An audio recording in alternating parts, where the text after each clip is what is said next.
दो तरह की जो है वो प्लानिंग की जा रही थी।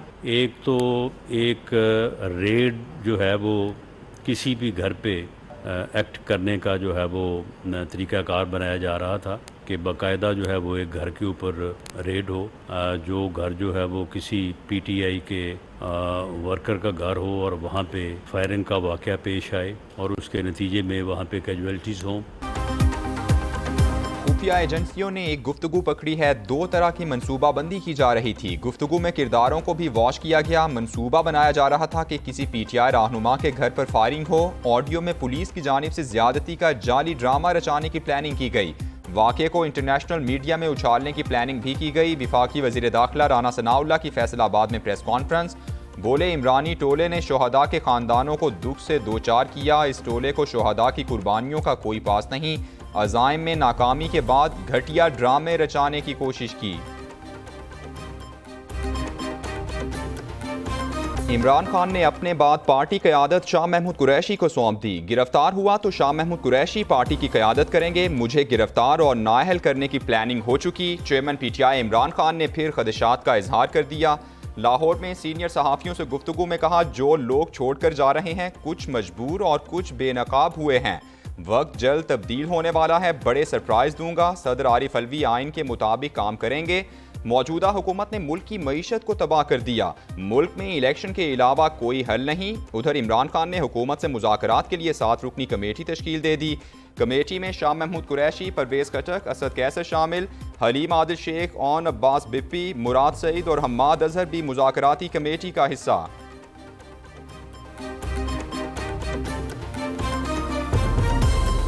बातचीत सिर्फ सियासतदानों से की जाती है। कायद मुस्लिम लीग नून मियां नवाज शरीफ का दो टोक मौक़िफ़। पीटीआई की मुज़ाकरात की पेशकश मुस्तरद कर दी। ट्वीट किया, शोहदा की यादगारों को जलाने वाले, मुल्क को आग लगाने वाले दहशतगर्दों और तखरीबकारों के गिरोह से किसी किस्म की कोई बातचीत नहीं होगी। वज़ीर इत्तलात मरियम औरंगज़ेब ने कहा, खान साहिब ये मुज़ाकरात नहीं NRO की अपील है। रियासत पर हमला करने वालों को सजा दी जाती है, मुज़ाकरात नहीं किए जाते। GHQ कौमी इमारात और फ़ख्र की अलामात पर हमला करने वालों से मुज़ाकरात नहीं होते।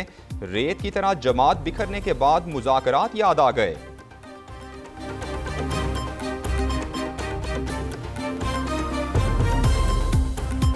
इमरान खान कहता था, मुखालिफिन से किसी सूरत बात नहीं करूंगा। अब कहता है, जल्दी मुज़ाकरात करो, मैं तैयार हूँ। सिंध के गवर्नर ने 13 दिन जेल काटने के बाद सियासत छोड़ दी। रोज़ टीवी पर आकर सियासत से अलहदा हो रहे हैं। इनको डर है जो तबाही की उन मुकदमात में कहीं सजा ना हो जाए।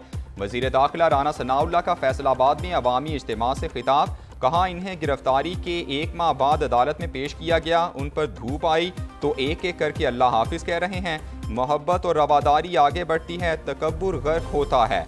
इमरान खान अपनी फैलाई नफरत का खुद ही शिकार हो गया। सिंध से पीटीआई की बुनियाद हिल गई। पीटीआई के बानी रहनुमा और साबिक गवर्नर इमरान इस्माइल ने इमरान खान को खुदा हाफिज कह दिया। न्यूज़ कॉन्फ्रेंस में पार्टी छोड़ने का ऐलान, सियासत से किनारा कशी इख्तियार कर ली। कहा, 9 मई के मनहूस दिन फौजी तनसीबात और शोहदा की यादगार पर हमला किया गया। इसकी जितनी मजम्मत की जाए कम है।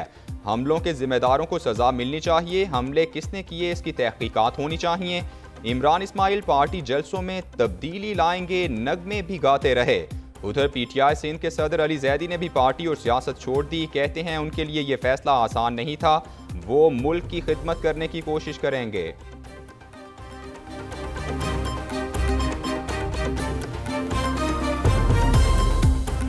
इमरान खान की पार्टी को रिवर्स गियर लग गया। एक के बाद एक कप्तान का पवेलियन खाली होने लगा। इस्लामाबाद से पीटीआई रहनुमा हाशिम डोगर, राय तैमूर भट्टी, चौधरी अखलाक, महमूद तारड़ और दीगर ने पार्टी छोड़ दी। न्यूज़ कॉन्फ्रेंस में हाशिम डोगर ने कहा, पाक फौज और इदारे हमारी रेड लाइन हैं।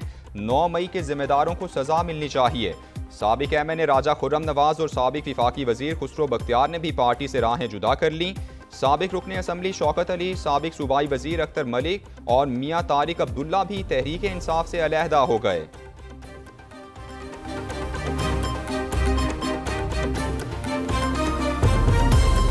इमरान खान समेत पीटीआई के 9 रहनुमाओं के डिप्लोमेटिक पासपोर्ट मनसूख। शाह महमूद कुरैशी, असद उमर, परवेज़ खटक, आजम सवाती, अली अमीन गंडापुर, फरूख हबीब, अली मोहम्मद खान, जरताज गुल, ओन अब्बास बिप्पी शामिल।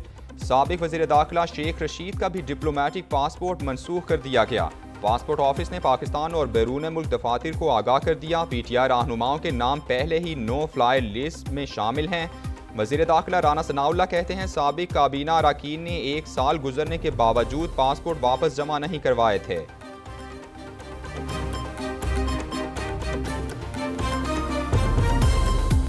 जहांगीर तरीन एक बार फिर सियासत में उतर गए। नई सियासी जमात बनाने का फैसला, लाहौर में डेरे लगा लिए। जहांगीर तरीन के PTI छोड़ने वालों के साथ राबतों में तेजी। तहरीक इंसाफ के साबिक रहनुमा फवाद चौधरी का जहांगीर तरीन से राबता। सियासी सूरत हाल पर तबादला ख्याल किया गया।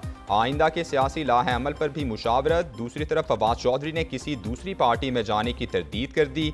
ट्वीट किया, पहले ही कह चुका हूं कि सियासत से ब्रेक ले रहा हूं, फिलहाल सियासत करने का कोई इरादा नहीं।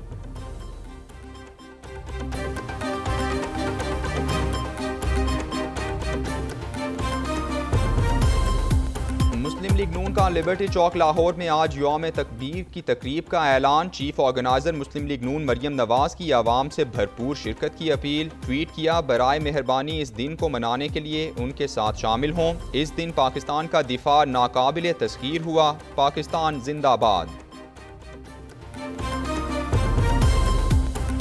सुप्रीम कोर्ट का हुक्म, ऑडियो लीक्स इंक्वायरी कमीशन की कार्रवाई रोक दी गई। जस्टिस काजी अजीजा ने रिमार्क्स दिए, जज को पैसे देने की बात हो रही है मगर तहकीकात पर स्टे आ जाता है। जजेस के बारे में ऑडियोज आई, तहकीकात तो होनी चाहिए। मुझे कोई मर्जी के फैसले के लिए रकम ऑफर करेगा तो क्या ये गुफ्तगू भी प्राइवेसी में आएगी? प्राइवेसी की आड़ में क्या किसी इल्ज़ाम की तहकीकात नहीं होनी चाहिए? सुप्रीम कोर्ट कम अज़ कम कमीशन को नोटिस जारी करके मौक़िफ़ ही सुन लेती। सुप्रीम कोर्ट के हुक्म के होते हुए हम कुछ नहीं कर सकते। हम सिर्फ अल्लाह के गुलाम हैं और किसी के नहीं। दूसरों की इज्जत है तो हमारी भी होनी चाहिए। ऑडियो लीक्स इंक्वायरी कमीशन की कार्रवाई रुकने पर मुतालिका सामान वापस भिजवा दिया गया।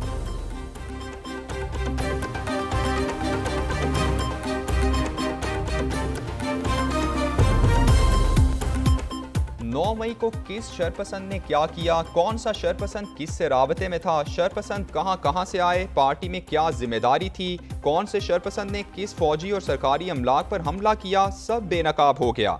इंटेलिजेंस इदारों ने रिपोर्ट विफाकी हुकूमत को भेज दी। दस्तावेजात में कारकुनान के मोबाइल नंबर, शनाख्ती कार्ड और पार्टी से वाबस्तगी की तफसीलात शामिल। 150 से ज्यादा इंतहाई पुरतशद्दुद कारकुनान की अलग से फहरिस्त तैयार। शरपसंदों का ज्यादातर ताल्लुक पंजाब और खैबर पख्तूनख्वा से है। लाहौर, रावलपिंडी, पिशावर, मियांवाली और कराची में हंगामों के जिम्मेदार भी रेडार पर आ गए। 5000 से जायद शरपसंद गिरफ्तार। इस्लामाबाद और रावलपिंडी में PTI रहनुमाओं के खिलाफ बैनर्स लग गए। बैनर्स पर रहनुमाओं की तस्वीर के साथ नारे भी दर्ज। बैनर्स इस्लामाबाद कचहरी चौक रोड और ATC के बाहर आवेजा हैं। रावलपिंडी थाना सिविल लाइंस की हुदूद कचहरी चौक में भी बैनर्स लगे हैं। बैनर्स पर PTI की साबिक काबीना के 21 अरकान की तस्वीर आवेजा हैं।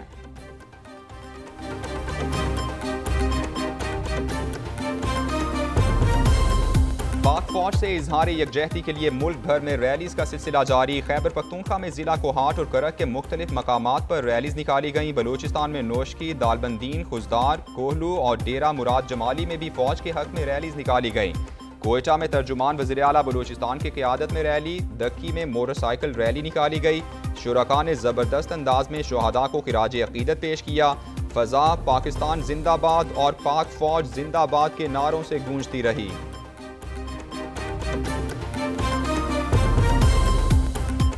मकबूजा कश्मीर में हज़ारों मुजाहरे होते हैं लेकिन आज तक किसी ने शोहदा की यादगार नहीं जलाई। हुर्रियत रहनुमा यासीन मलिक की अहलिया मिशाल मलिक की जिना हाउस दौरे के मौके पर मीडिया से गुफ्तगू। कहा, जिन लोगों ने भी ये किया है निहायत अफसोसनाक बात है। मुहासरा करना ही था तो भारतीय हाई कमीशन का करते। पाकिस्तान में जो कुछ किया गया उस पर भारतीय मीडिया खुशियां मना रहा है।